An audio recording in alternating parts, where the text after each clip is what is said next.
السلام علیکم ورحمۃ اللہ وبرکاتہ۔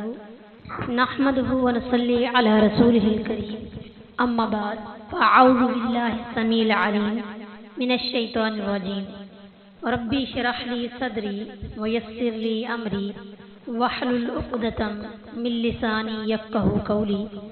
آج کے سبق کا آغاز ہم سورۃ المائدہ کی آیت نمبر 1 سے کرتے ہیں۔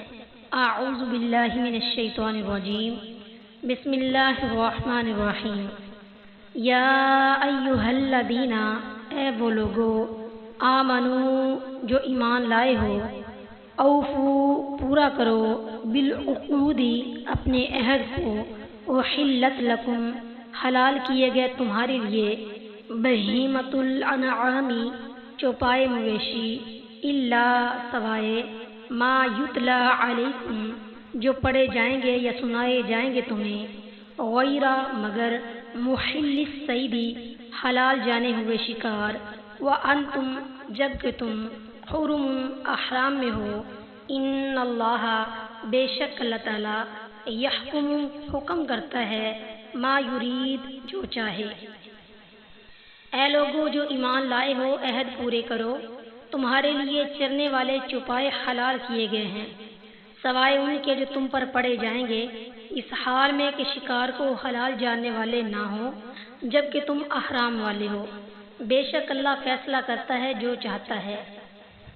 اس آیت کی تفسیر میں ہے یا ایھا الذین آمنوا اوفوا بالعقود۔ اس آیت میں 5 احکام بیان ہوئے ہیں۔ پہلا، عقود اور عہود کا پورا کرنا، دوسرا چوپاؤں کا حلال ہونا، تیسرا کچھ چوپاؤں کا حرام ہونا جن کا ذکر اس سورت کی دوسری اور تیسری آیت میں ہے، اور چوتھے نمبر پر محرم کے لیے اور حرم میں شکار کا حرام ہونا، اور 5ویں نمبر پر غیر محرم کے لیے غیر حرم میں شکار کا حلال ہونا۔ بالعقود یہ عقد ان کی جمع ہے جس کا معنی گرہ لگانا ہے۔ عہد و پیمان کے معنی میں بھی آتا ہے کیونکہ وہ بھی گرہ کی طرح پختہ کیا جاتا ہے۔ یہاں مراد شریعت کے احکام ہیں، اور دوسری جگہ عقد کو عہد سے بھی تعبیر کیا ہے۔ فرمایا وَأَوْفُوا بِعَهْدِی، جیسا کہ سورۃ البقرہ کی آیت نمبر 40 میں ہے، اور تم میرا عہد پورا کرو۔ اس میں آپس کے عہد و پیمان بھی شامل ہیں، یہ قاعدہ کلیہ ہے۔ اس کے بعد اس کی تفصیل جو ہے وہ بیان ہو رہی ہے۔ احلت لکم بہیمۃ الانعام، بہیمۃ سے مراد درندوں کو چھوڑ کر باقی چوپائے ہیں، وہ سب حلال ہیں، خواہ پالتو ہوں یا وحشی ہوں، مثلا ہرن، نیل گائے وغیرہ، سوائے ان کے جن کا نام لے کر قرآن یا حدیث میں حرام کہا گیا ہے، مثلا گدھا وغیرہ۔ اس کی تفصیل کے لیے آپ سورہ بقرہ کی آیت نمبر 163 اور سورہ انعام کی آیت نمبر جہاں سے مراد اونٹ، گائے، بھیڑ اور بکری وغیرہ شامل ہے، سورہ 142 تا 144۔ الا ما یتلا علیکم، اس کی تفسیر اسی سورت کی آیت نمبر 23 میں آ رہی ہے، غیر محل الصید وانتم حرم۔ حرم یہ حرام کی جمع ہے جس نے عمرہ یا حج کا احرام باندھا ہو۔ اسی طرح جو شخص مکہ کی حدود حرم میں ہو، خواہ احرام نہ باندھا ہو، اس حالت میں شکار بھی ممنوع ہے، اور شکار کرنے والے کی کسی طریقے سے مدد کی بھی ممانعت آئی ہے۔ رسول اللہ صلی اللہ علیہ وسلم نے مدینہ منورہ کو بھی حرم قرار دیا ہے، اور اس کی حدود میں بھی شکار کرنا منع ہے۔ بخاری فضائل المدینتی باب حرم المدینۃ، حدیث نمبر 1878۔ یا ایھا الذین، اے لوگو، آمنو جو ایمان لائے ہو، لا تحلوا نہ حلال سمجھو، شعائر اللہ اللہ کی نشانیوں کو، ولا الشہر الحرام اور نہ ادب والے مہینے، ولا الہدی اور نہ نیاز کعبہ، ولا القلائد اور نہ گلے میں پٹا ڈالے ہوئے، ولا آمین البیت اور نہ قصد کرنے والے گھر کی، احرام جو حرمت والا ہے، یبتغون وہ چاہتے ہیں، فضلا من ربکم فضل اپنے رب سے، ورضوانا اور خوشنودی، وَإِذَا اور جب حللتم احرام کھول دو، فاصطادوا تو شکار کر لو، ولا یجرمنکم، اور نہ تمہارے لیے باعث ہو شنآن قوم، دشمنی کسی قوم کی، ان صدوکم، کہ تم کو روکتی تھی، عن المسجد الحرامی، مسجد حرام یعنی خانہ کعبہ سے، ان تعتدوا، کہ تم زیادتی کرو، وتعاونوا، اور ایک دوسرے کی مدد کرو، علی البر، نیکی پر، والتقوی، اور پرہیزگاری پر، ولا تعاونوا، اور نہ ایک دوسرے کی مدد کرو، علی الاثم، گناہ پر، والعدوان، اور سرکشی پر، واتقوا اللہ، اور ڈرو اللہ تعالیٰ سے، ان اللہ، بے شک اللہ تعالیٰ، شدید العقاب، سخت عذاب والا ہے۔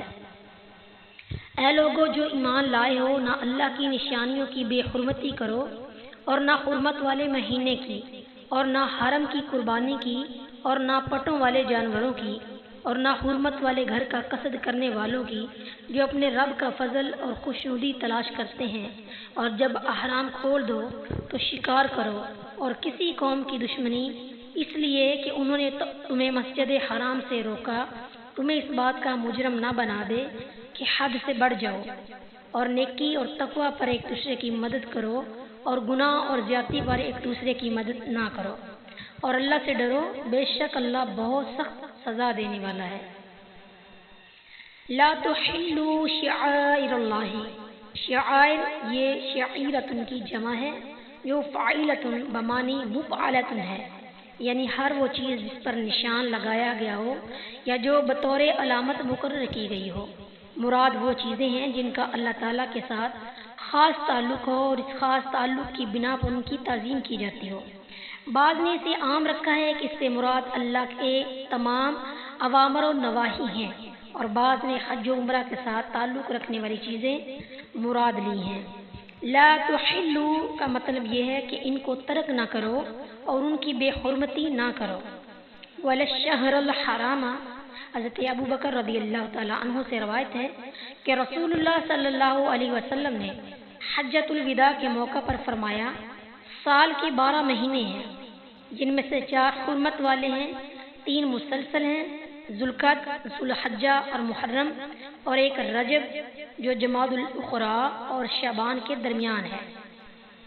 بخاری التفسیر باب قولہ ان عدۃ الشہور، حدیث نمبر 4772۔ مطلب یہ ہے کہ ان مہینوں میں جنگ کر کے ان کی بے حرمتی نہ کرو، جیسا کہ سورہ توبہ کی آیت نمبر 37 میں ہے۔ ولل ہدیہ ولل قلائد، الہدیہ ایسے جانور کو کہا جاتا ہے جو حاجی حرم میں قربان کرنے کے لیے ساتھ لے جاتے ہیں۔ اونٹوں کی کوہان کی دائیں طرف تھوڑا سا زخم کر کے مل دیتے اسے اشعار کہتے ہیں، اور گلے میں ایک جوتا یا پٹا ڈال دیتے۔ القلائد یہ کلاوت ان کی جمع ہے، جس سے مراد وہ پٹا یا رسی وغیرہ ہے جو پرو کر قربانی کے گلے میں بطور علامت باندھ دی جاتی تھی۔ چھوٹے جانوروں کا اشعار نہیں کرتے تھے۔ القلائد کا معنی اگرچہ پٹے ہیں، مگر مراد وہ جانور ہیں جن کے گلے میں وہ پٹا ڈالا گیا ہو۔ ان سب چیزوں کا ذکر اگرچہ شاعر اللہ کے ضمن میں آ چکا ہے، مگر ان کے مزید احترام کی خاطر ان کو الگ بیان کیا۔ ولا من البیت الحرام، یعنی وہ لوگ جو مسجد حرام کا قصد کر کے جا رہے ہیں، اور رب کے فضل سے مراد رزق ہے جو تجارت وغیرہ سے کمایا جاتا ہے، اور اللہ کی رضامندی سے مراد حج یا عمرہ ہے جو طلب ثواب کے لیے کیا جاتا ہے۔ بعض نے فضل سے ثواب ہی مراد لیا ہے، یعنی وہ اللہ تعالیٰ سے ثواب اور خوشنودی حاصل کرنے کے لیے مکہ جا رہے ہیں۔ اگر اس کے تحت مشرک بھی داخل ہوں تو معنی یہ ہوں گے کہ وہ بھی اپنے گمان میں اللہ تعالیٰ کی خوشنودی حاصل کرنے کے لیے جاتے ہیں، لہٰذا ان کو تکلیف مت دو، مگر یہ حکم سورہ توبہ کی آیت نمبر 28 سے منسوخ ہو چکا ہے۔ اب مشرکین کو حدود حرم میں داخلے کی اجازت نہیں۔ وَإِذَا حَلَلْتُمْ فَاصْطَادُوا، یعنی احرام کھولنے کے بعد شکار کرو۔ یہ حکم بیان جواز کے لیے ہے، یعنی اب شاعر جائز ہے، یہ معنی نہیں کہ اب ضرور ہی شکار کرو، کیونکہ وہ احرام سے پہلے بھی ضروری نہ تھا۔ وَلَا يَجْرِمَنَّكُمْ، یعنی اگرچہ مشرکین نے تمہیں 7 ہجری میں اور اس سے پہلے مسجد حرام میں جانے سے روک دیا تھا، لیکن تم ان کے اس روکنے کی وجہ سے ان کی دشمنی کی بنا پر حد سے مت بڑھو۔ وَتَعَاوَنُوا عَلَى الْبِرِّ وَالتَّقْوَى، ہر قسم کا نیک کام کرنے کا نام البری اور برائی کو ترک کرنے کا نام التقوی ہے۔ ایک دوسرے سے تعاون کرنے اور نہ کرنے کے لیے ایک اصول مقرر فرما دیا ہے جس سے اسلامی معاشرے میں برائی کا سد باب ہو سکتا ہے۔ رسول اللہ صلی اللہ علیہ وسلم نے فرمایا، اپنے بھائی کی مدد کرو خواہ وہ ظالم ہو یا مظلوم۔ ایک آدمی نے عرض کی، اے اللہ کے رسول، جب وہ مظلوم ہو میں اس کی مدد کروں گا، لیکن اگر وہ ظالم ہو تو پھر اس کی مدد کس طرح کروں؟ فرمایا، اس وقت اس کی مدد یہ ہے کہ اسے ظلم سے روکو۔ بخاری علی کراہا باب یمین الرجل حدیث نمبر 7952 اور مسلم کی حدیث نمبر 2884 میں ہے۔ وما علینا الا البلاغ۔